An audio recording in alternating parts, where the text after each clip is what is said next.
Welcome to this explainer.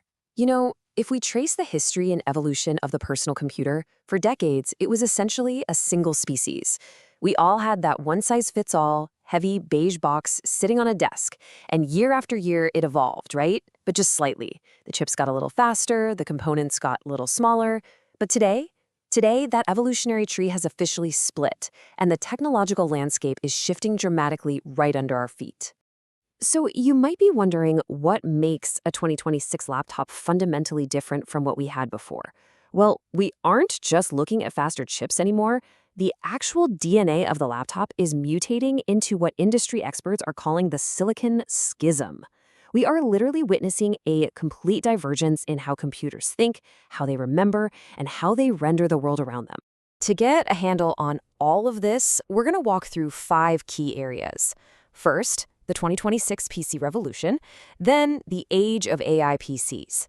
After that, we'll look at memory shifts and shortages, next-gen graphics power, and finally, how you can go about choosing your next laptop.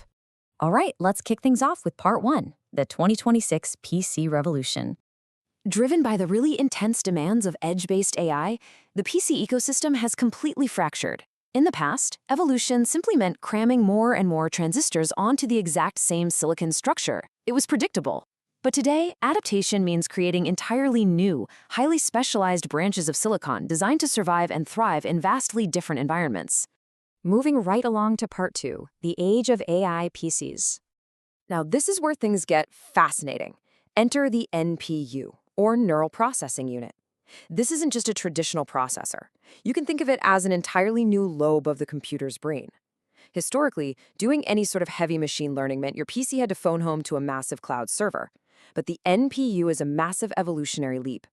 It allows your local device to actually think and handle neural networks natively right there on your desk without melting your lap or instantly draining your battery. Now, to actually harness this new brain, Microsoft has established a strict evolutionary baseline, the Copilot Plus PC. To unlock localized AI features like real-time live captions or that historical screenshot search feature called Recall, your hardware literally must mutate to meet these new standards. We're talking a minimum of a 40 TOPS NPU, 16 gigabytes of RAM, and a 256 gigabyte SSD. And here is where that split in our evolutionary tree becomes incredibly real, forcing a massive architectural choice. On one branch, you've got Qualcomm's ARM-based Snapdragon X2 Elite chips. These offer an almost unbelievable 15 to 20-hour battery life, heavily optimized for mobility. On the other branch, you have Intel's Panther Lake or Core Ultra Series 3. This sticks to the traditional x86 architecture, delivering immense raw performance and guaranteed legacy software compatibility. So, you have to ask yourself, do you evolve toward ultimate efficiency, or do you stick with brute, versatile power? Okay, let's shift gears to part 3. Memory shifts and shortages. For years, PC engineers fought a pretty bitter historical battle. The question was always, do we solder memory directly to the motherboard to keep laptops incredibly thin and efficient, or do we use bulky sockets so users can upgrade it later? Well, enter LPCAMM 2. It's an absolute engineering marvel that completely ends this conflict once and for all. It attaches blazing fast standard LPDDR5X memory directly to the motherboard via a compression interposer, meaning it's ultra-thin but still fully modular. And the efficiency gains allowing this new anatomy, they are absolutely staggering. Look at this. We are looking at a 64% space savings over traditional memory sticks, a 61% drop in active power, and get this, an 80% reduction in standby power. This tech is already rolling out in devices like the fully modular Framework 13 Pro and Lenovo ThinkBooks. It is a huge leap forward for laptop anatomy. However, I have to tell you, this evolution comes at a steep price. Building these Copilot-mandated 16 gigabyte systems amidst a global RAM shortage has severely inflated costs. $1,299. That is the new baseline starting price of the Apple MacBook Air M5. That is a sharp, painful increase from its historical entry point. So while the species is definitely getting smarter, the economics are hitting buyers right in the wallet. Let's move on to part 4, next-gen graphics power. For all the creators out there, Apple's M Silicon progression shows a massive leap. The M5 Pro effectively doubles the multi-core performance of older generations, like the M1 Pro from 2021, scoring almost 28,000 on multi-core benchmarks. That is sheer, unadulterated muscle, evolved specifically to churn through heavy rendering workloads, local machine learning development, and complex 3D modeling. Now, on the gaming and heavy compute side of the ecosystem, evolution brings us the Blackwell architecture. NVIDIA's RTX 50 series is cramming literal desktop-class rendering into a thin laptop chassis. We're talking flagship models with up to 24 gigabytes of memory, specialized transformer engines, and radically expanded core counts. But here's the kicker. It's not just brute force anymore. It's smart, AI-driven muscle. Because AI frame generation is completely changing the game here. With DLSS 4, you can take a native, unplayable frame rate in a remarkably heavy game like Cyberpunk 2077, say just 15.8 frames per second, and smoothly quadruple it to over 112 frames per second.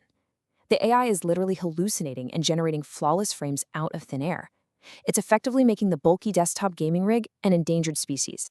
But again, adapting to the top of the food chain is ridiculously expensive. $4,799. No joke, that is the launch price of the 2026 Asus ROG Zephyrus G16 featuring an RTX 5080. It's a massive 29% price increase over its predecessor because, dissipating 250 watts of heat in a thin chassis requires highly expensive vapor chambers and liquid metal, which forces consumers to carefully weigh these incredible advancements against a pretty brutal price hike. Which brings us to part 5, choosing your next laptop. So, how do you find your niche in this complex new landscape? Well, if you're a student doing light tasks, your path is pretty clear. The MacBook Neo puts the A18 Pro Silicon, the exact same incredibly fast chip found in flagship iPhones, inside a $699 budget laptop. It has absolutely excellent single-core speed for daily tasks, directly challenging premium Chromebooks. Just keep in mind, it will hit a ceiling under sustained, heavy multitasking. Now, for the relentless traveler or the busy office worker, a Snapdragon Copilot Plus PC is the ultimate evolution in mobility. Because it focuses entirely on ARM architecture, it will easily survive a long-haul flight, giving you 15 to 20 plus hours of battery life while effortlessly managing your browser tabs and office apps. But a quick warning, if your workflow heavily relies on older, legacy x86 software, you might face some severe compatibility roadblocks. And finally, for the heavy lifters, those of you engineering CAD models, editing high-res video, or running AI locally, you are looking for the apex predators of mobile computing.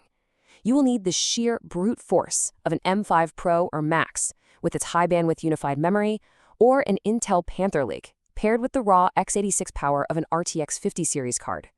Both of these are going to require a premium budget, and vapor chamber cooling is pretty much mandatory, but they represent the absolute peak of what a laptop can achieve today. The historical era of the one-size-fits-all PC is officially dead. The evolutionary tree has branched, and the burden of choice is now entirely on you. So, in this era of silicon divergence, will you invest in the raw muscle of familiar legacy architectures, or will you take a risk and embrace the highly specialized, ultra-efficient AI future? Take a hard look at your workflow and decide, which branch of the future do you actually belong on? Thanks for joining me on this explainer, and I'll catch you next time.